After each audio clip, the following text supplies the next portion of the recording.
welcome to my monthly chit chat for March. This is actually take 2 because I realised I videoed it without pressing record the first time because I'm that silly. So I'm going to try again. Now, I've been racking my brains as to what on earth I've been doing this month. The way my brain works, I tend to work in the school calendar, like per half term, as it were. And I think that's because obviously when you're at school, when you're younger, but then I went on to do teaching. So that was the way I worked then as well. And of course now my children are at school, my brain still works that way. So for me, I'm thinking of it as in like a half term, and it's been a really short half term this time. We had half term a week later than usual, and yeah, it's gone far too fast, and I don't feel like I've done as much as I wanted to. But anyway, so I've been racking my brains. What have I been doing? And I had my hair done. You may have noticed it looks a little bit tidier this time than the wild hair I had last time.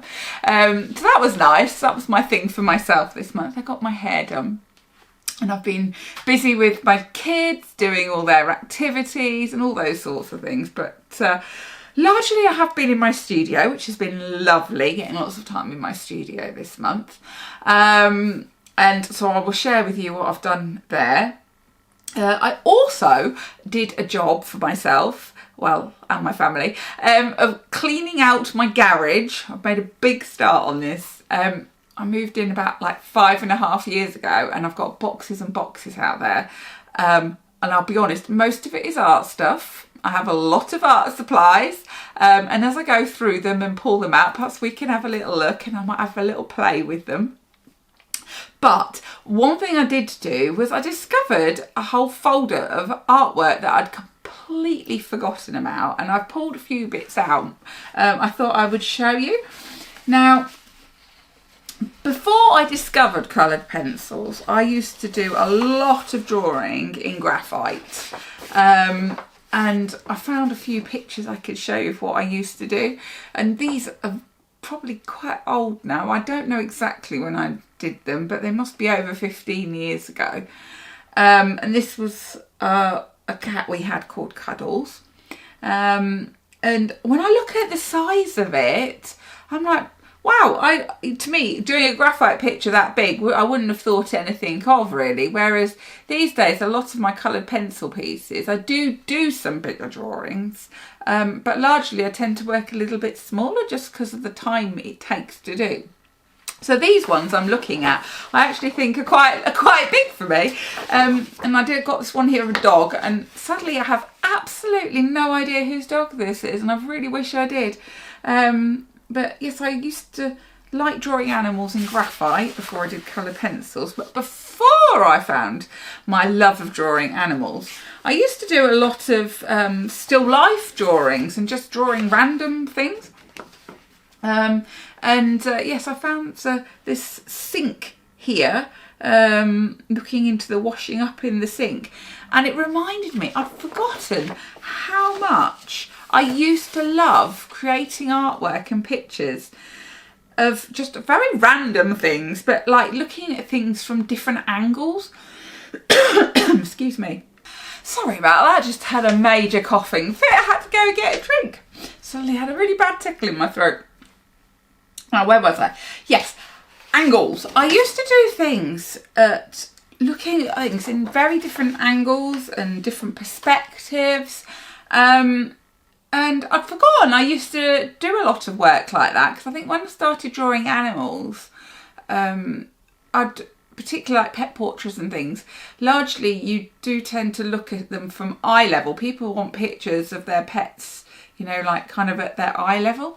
And you don't tend to get an awful lot at weird angles, as it were. And I'd actually forgotten all about, you know, kind of there's different perspectives and different angles and things like that, and just very random stuff that I used to draw. And looking at it, it really makes me want to start doing stuff like that. So I'm going to put that into my brain, park it there, and I'll have to have a think about what I can do that's a little bit different and kind of draw on my roots of what I used to do.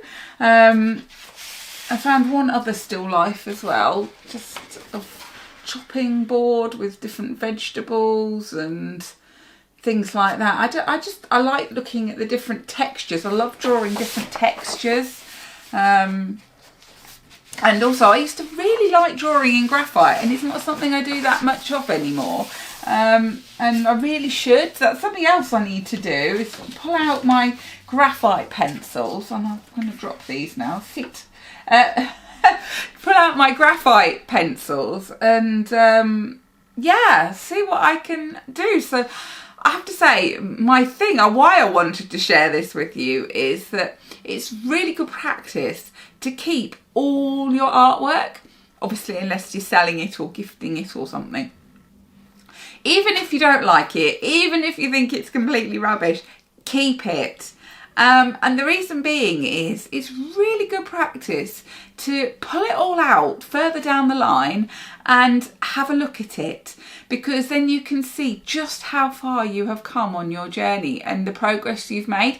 Because sometimes when you do it, you keep drawing, you don't necessarily see the progress that you're making, because they're like little changes in your work and what you're doing, and you don't realise how far you've actually come on your journey. So it's really important to keep your work and then occasionally pull it out and actually look at it. And also because it reminds you of things just like then, of what you used to do, perhaps things you'd forgotten all about. And actually, I feel quite inspired looking at that, of things that actually I really, once I've finished some projects I'm doing, I'm going to make time to kind of draw on those roots and those things I used to do, but incorporate what I've learned since, and bring that into the mix as well to create a whole new work. And, it can really spark your creativity.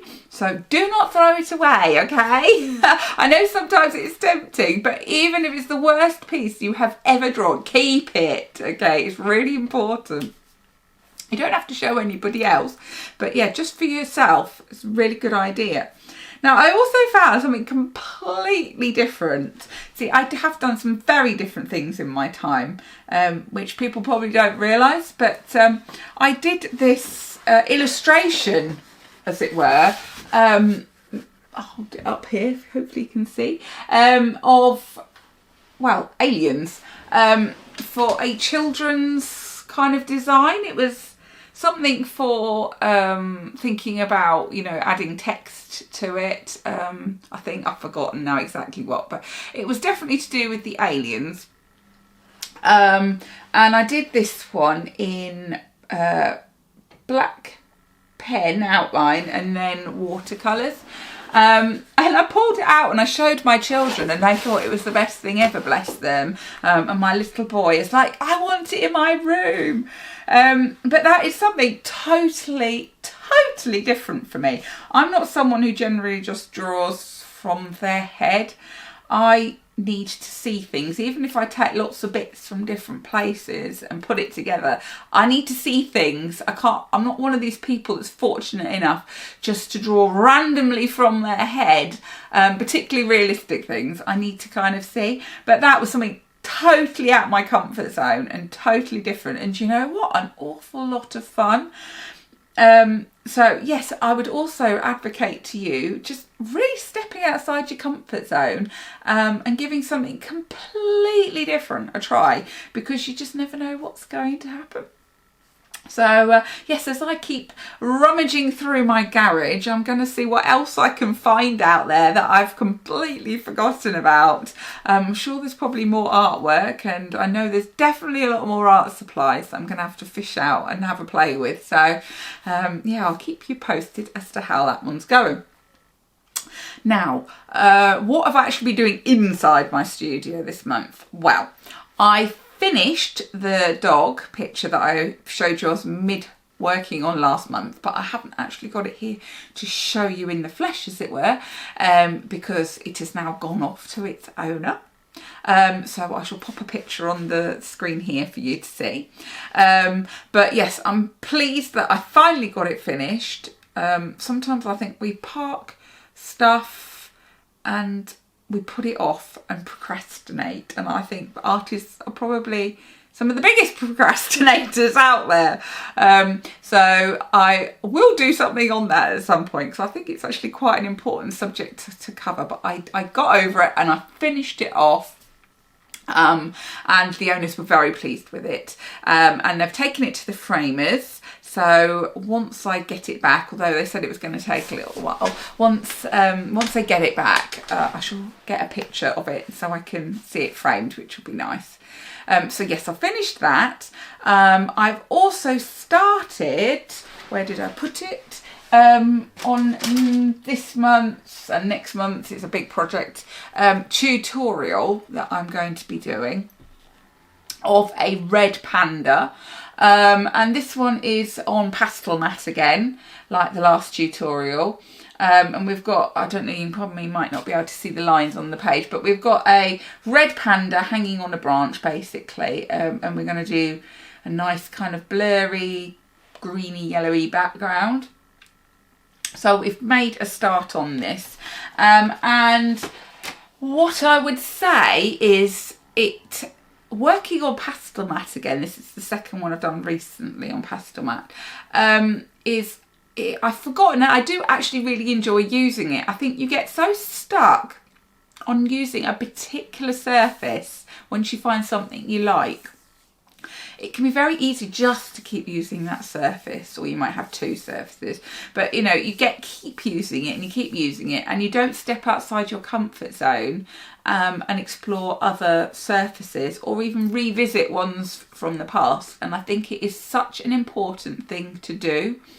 I think no matter how terrifying it is, no matter if perhaps you're not so keen on it, I think it opens up a whole new world. It makes you actually try new strategies and new techniques.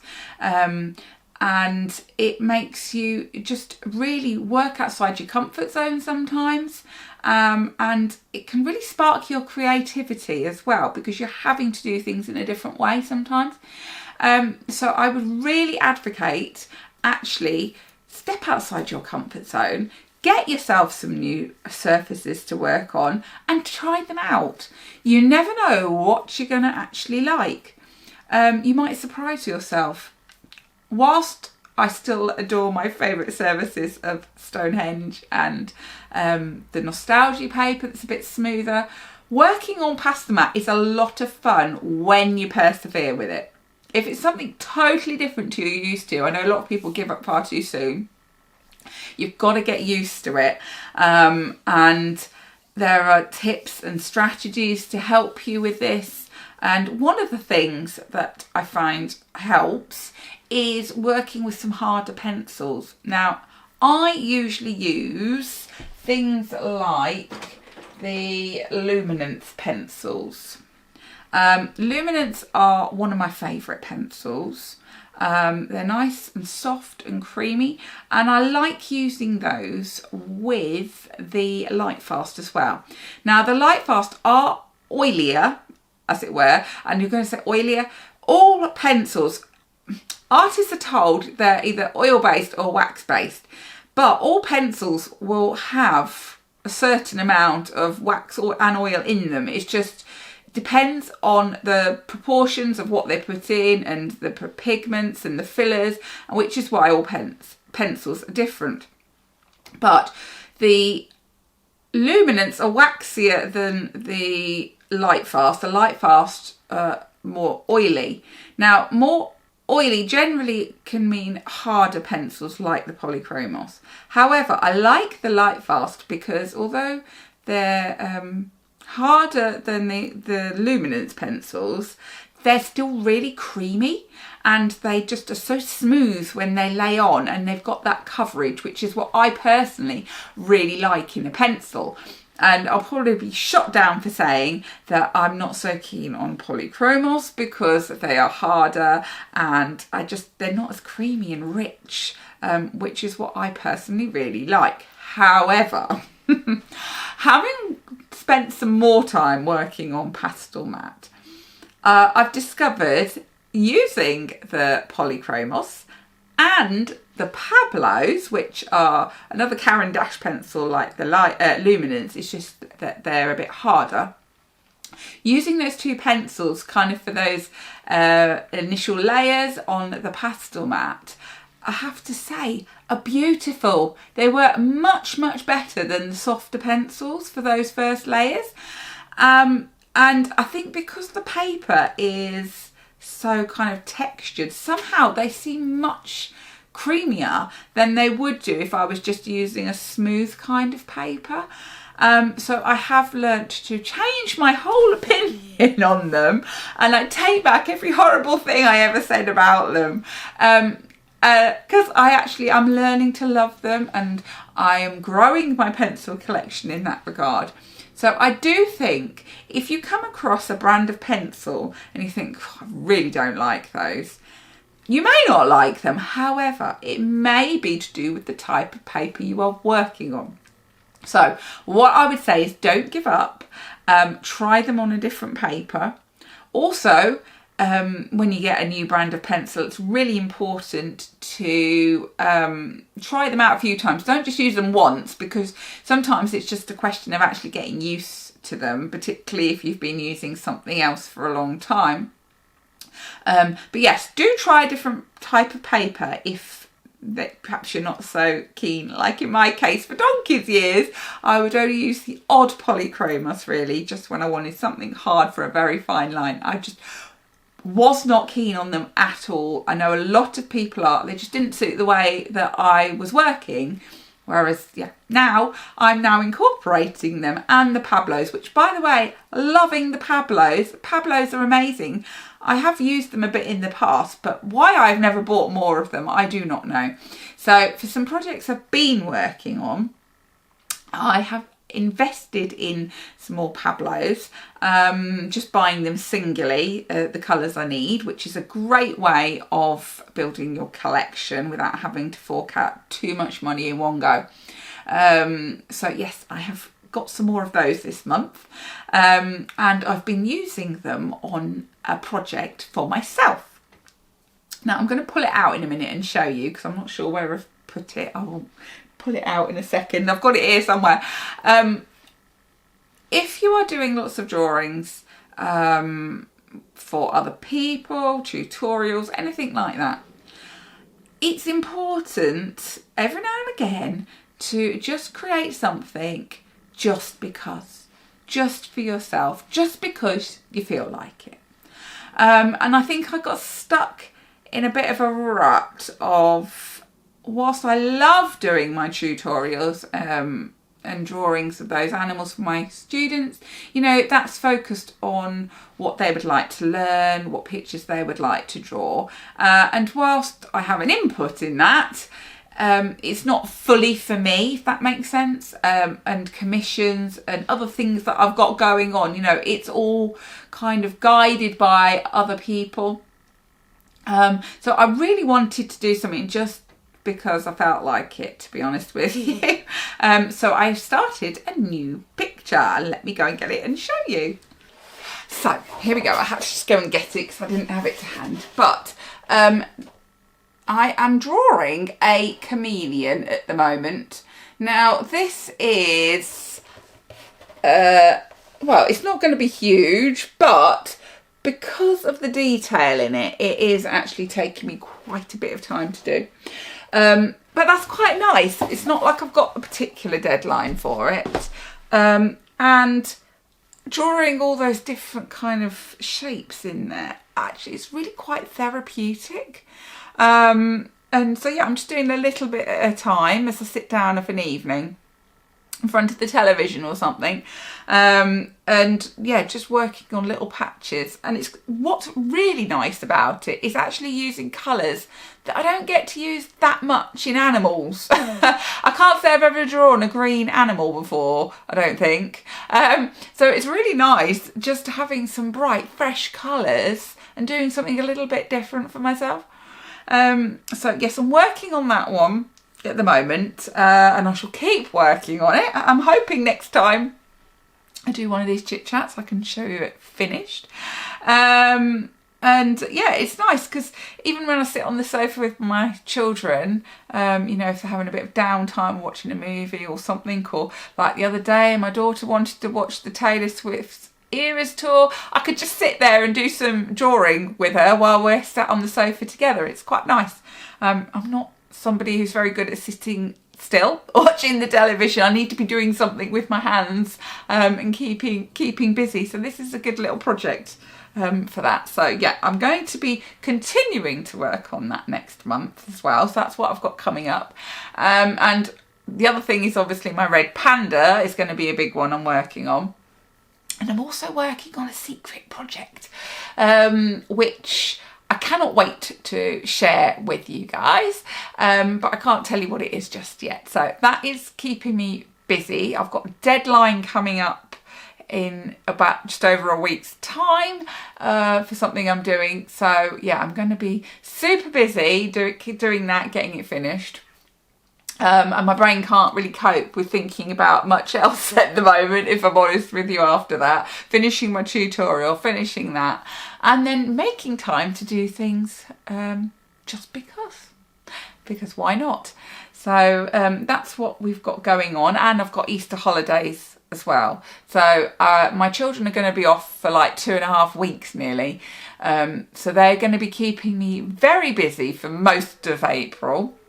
So yeah, we'll see how we get on and how much time I actually get to spend in my studio next month. So wish me luck with that one. And I shall finish off our chit chat today by showing you my plant. Now, if you've watched my other chit chats, I've been keeping you up to date with my plant life, and I'm really, really sad to say that it didn't make it.